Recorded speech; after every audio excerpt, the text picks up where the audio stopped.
Hi, Concord here. Before we begin, I just wanted to say the following. My room acoustics and equipment will be different to yours, so the sound may differ, and sound is a personal and subjective experience.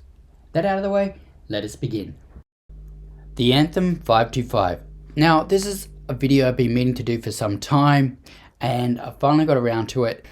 I'm going to give you my thoughts, and hopefully it'll be a fairly quick video. Originally, I wanted to get the Marantz 8077 7-channel power amp, as I wanted to get DTS-X and Dolby Atmos going. And the reason I wanted to go with that was I liked the combo of the Anthem 740 and the Marantz 5-channel 755, which I currently own. I found the Anthem 740 was pushing the 755 to its limits, and I just thought it was a really nice combo. However, the wait for a 7-channel Marantz 8077 at that particular time was going to take up 6 months, and the distributor said, I'm not too sure when the next one's coming in to the country. So I was like, well, okay, I'm not going to wait that long. And I ended up going with, and it was a little bit more than I wanted to spend, but I ended up going with the Anthem 525 Gen 2 5-channel power amp. Now, this power amp is a massive 225 watts of continuous power for each channel into 8 ohms. Anthem have redesigned the internals, and I must admit, I like when a brand takes the effort when crafting their products to the internals, because I have seen other products where you look inside and it just doesn't look well thought out, and the craftsmanship just, you can tell it's lacking.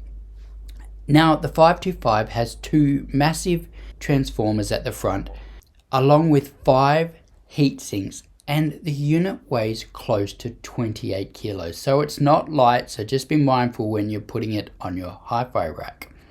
The connections on the back have plenty of space between each binding post. It has both XLR and RCA inputs. Now, the faceplate on the front is just a blank faceplate, so don't expect any VU meters or any display to come up. It's just a polished faceplate, and it's there to match the uniformity of the other Anthem products.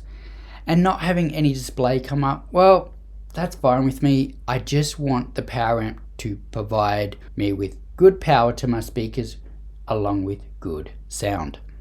Now, how does the 525 perform?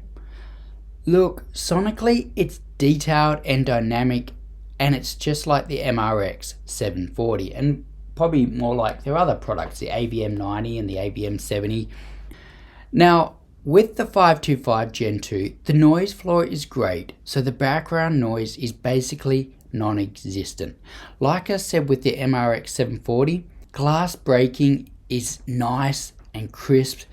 Now, that nice, clean, crisp, detailed sound can come at a slight cost, and this is what I mean by that.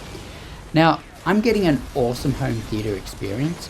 I feel that 525 with the MRX 740, it's slightly, I'm going to say it, I own it, I'm going to say it, it's slightly clinical sounding. I found the Marantz 755 5-channel power amp had a more openness to it. The soundstage was wider, and the highs and the mid and the bass just rolled off slightly warmer. It was smoother. There we go. However, I can say the Anthem 525, the sound, the detail, well, it outperforms the 755 when it comes to the detail, and I feel the 525 does give a greater dynamic range.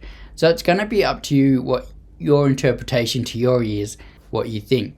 Now, when it comes to dynamic range, which is great for home theater really does test your speakers out.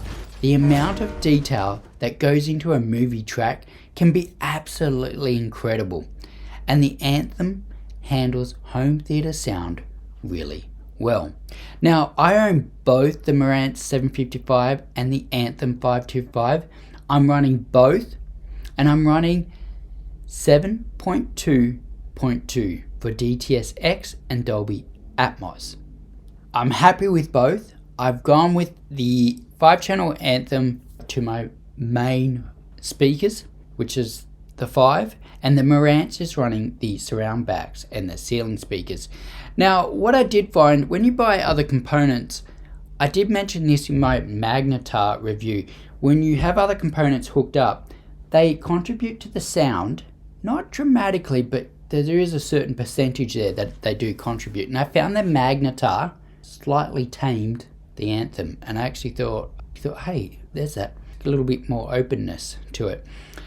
But look, if you want to know more about sound mixing and what goes into a track, I actually interviewed 2 sound designers, and I'll put the link down below. And it was a really interesting interview, and I really appreciated their time. So check that out, and if you want to know what goes into a movie track, it was a really good interview, and I could have spoken to them all day. I had actually a lot more questions to ask them, but we're already, an hour went like it was 20 minutes. Anyway, check that out. I really appreciate a subscribe if you can, because it really does help out the channel with me being able to review more products. And thanks for watching, and I'll see you next time.